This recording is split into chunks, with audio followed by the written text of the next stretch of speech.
በጣም ደስ የሚል ድምጽ ነው አይደል?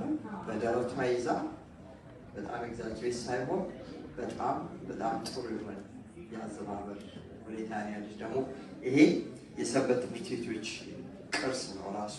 ስትዘምሪ ደበኛ